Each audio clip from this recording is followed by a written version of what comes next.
Assalamualaikum warahmatullahi wabarakatuh. Selamat pagi semuanya. Hari ini kita akan masuk dalam materi menyeleksi strategi pemasaran KD 3.18.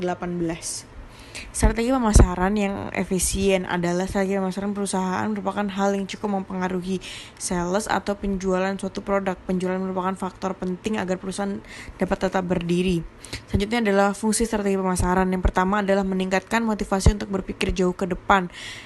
Strategi pemasaran memaksa manajemen perusahaan untuk berpikir out of the box. Hal ini sangat dianjurkan untuk menjaga ritme atau kelangsungan perusahaan. Usahakan tidak terus mengikuti ritme pasar, akan tapi sesekali coba menggebrak pasar dengan sesuatu yang baru. Yang kedua adalah koordinasi pemasaran yang lebih efektif dan terarah. Strategi pemasaran berfungsi untuk mengatur arah dan jalannya perusahaan sehingga membuat tim koordinasi menjadi jauh lebih baik dan terarah. Yang ketiga adalah dapat merumuskan tujuan perusahaan yang akan tercapai. Dengan strategi pemasaran, pelaku usaha bisa terbentuk untuk merinci tujuan yang paling dicapai perusahaan, baik itu tujuan jangka panjang maupun jangka pendek. Yang keempat adalah pengawasan kegiatan pemasaran lebih efektif atas standar prestasi kerja. Pengawasan kegiatan anggota tim lebih diperhatikan agar peningkatan mutu dan kualitas semakin terjamin. Selanjutnya ada konsep strategi pemasaran. Strategi pemasaran adalah serangkaian tujuan dan sasaran kebijakan dan aturan yang memberi arah kepada usaha dan pemasaran perusahaan dari waktu ke waktu pada masing-masing tingkatan dan acuan serta lokasinya, terutama sebagai tanggapan perusahaan yang selalu berubah. Selanjutnya adalah 5 konsep strategi pemasaran. Yang pertama adalah segmentasi pasar. Setiap konsumen pasti memiliki kebutuhan dan kebiasaan yang berbeda. Perusahaan harus melakukan klasifikasi pasar yang sifatnya heterogen menjadi satuan pasar yang bersifat homogen. Yang kedua adalah market positioning. Tidak ada perusahaan yang bisa menguasai seluruh pasar. Itulah alasannya mengapa perusahaan harus punya pola spesifik untuk mendapatkan posisi kuat dalam pasar, yaitu memilih segmen yang paling menguntungkan. Yang ketiga adalah market entry strategi. Ini adalah strategi perusahaan untuk bisa masuk pada segmen pasar tertentu. Beberapa cara yang sering dilakukan adalah memberi perusahaan lain, internal development, kerjasama dengan perusahaan lain. Selanjutnya ada marketing mix strategi, adalah kumpulan dari beberapa variabel yang telah digunakan perusahaan untuk mempengaruhi tanggapan konsumen.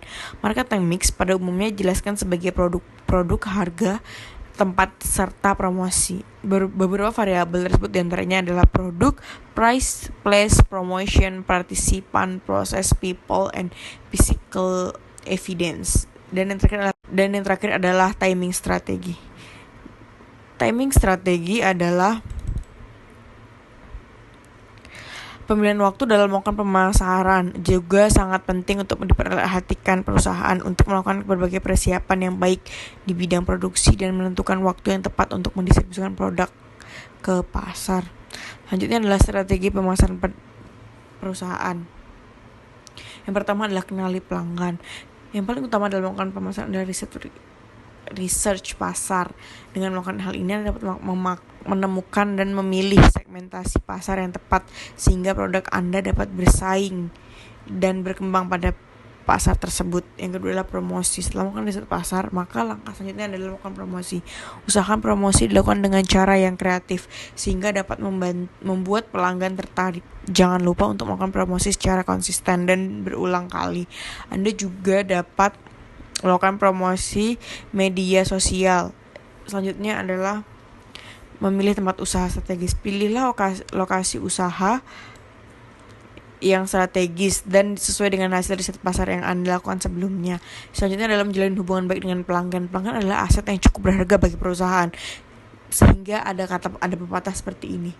Pelanggan adalah raja. Jadi perlakuan pelanggan itu sebaik mungkin. Selanjutnya adalah memanfaatkan teknologi yang sudah ada. Teknologi yang sudah ada seperti online atau internet marketing. Karena di zaman sekarang semua orang pasti mencari sesuatu melalui internet atau media online. Selanjutnya adalah strategi pemasaran untuk perkembangan usaha. Marketing merupakan salah satu hal yang paling penting yang harus dilakukan ketika menjalankan sebuah usaha.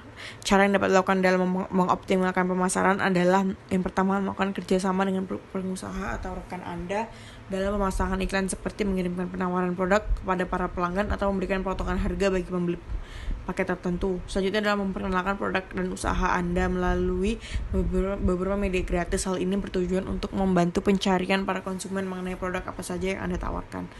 Selanjutnya adalah strategi pemasaran yang efektif. Yang pertama adalah konsisten, yang kedua perencanaan, kemudian ada strategi target market, marketing mix, anggaran, kemudian website, branding, SNS operation, customer relationship, management, dan mobile marketing. Selanjutnya adalah marketing plan. Beberapa pengertian marketing plan menurut para ahli diantaranya adalah yang pertama menurut Kurowski dan Sussman. Dokumen yang terdiri atas analisis di situasi pemasaran saat ini berupa analisis peluang dan ancaman, sasaran pemasaran, strategi pemasaran, lalu program, tindakan, dan juga pendapatan yang diproyeksikan pro forma. Selanjutnya adalah menurut Malcolm McDonald, pengertian marketing plan sebagai proses manajemen yang mengarah pada sebuah perencanaan pemasaran. Perencanaan tersebut adalah urutan logis dan rangkaian aktivitas yang mengarah pada penetapan tujuan pemasaran serta membuat rumusan rencana sebagai pencapaian tujuan.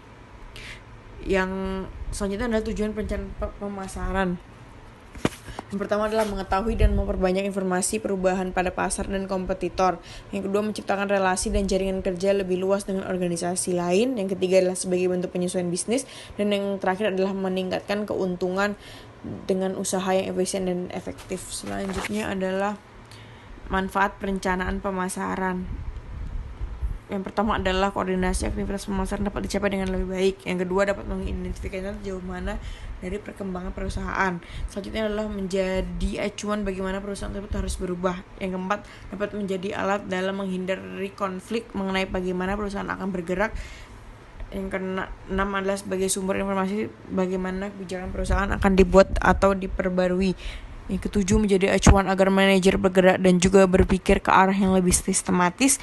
Dan yang terakhir adalah selain itu, rencana pemasaran dapat memberikan keuntungan lainnya untuk sebuah bisnis. Selanjutnya adalah rencana pemasaran dapat memberikan keuntungan lainnya sebagai diantaranya adalah memberikan sebuah kejelasan siapa target market sehingga lebih mudah menemukan klien serta pelanggan jika kamu tahu siapa mereka. Yang kedua, membantu melakukan pesan pemasaran sehingga memberikan hasilnya pemasaran. Hasilnya pemasaran ialah tentang mengetahui apa yang bisa dilakukan produk ataupun layanan kamu dapat membuat target pasar. Pesannya bisa dilakukan secara langsung dengan pasar. Yang terakhir adalah menjadikan fokus yang terarah, email, blog tamu, media sosial, periklanan, surat langsung, publisitas, dan lain-lain. Dengan begitu akan ada banyak pilihan pemasaran dan kamu membutuhkan sebuah rencana sebagai penentu atas tindakan bisnis. Selanjutnya adalah menyusun rencana pemasaran, melakukan analisis situasi, menetapkan tujuan dan sasaran, dan yang terakhir adalah menyusun strategi dan program. Baik, terima kasih. Wassalamualaikum warahmatullahi wabarakatuh.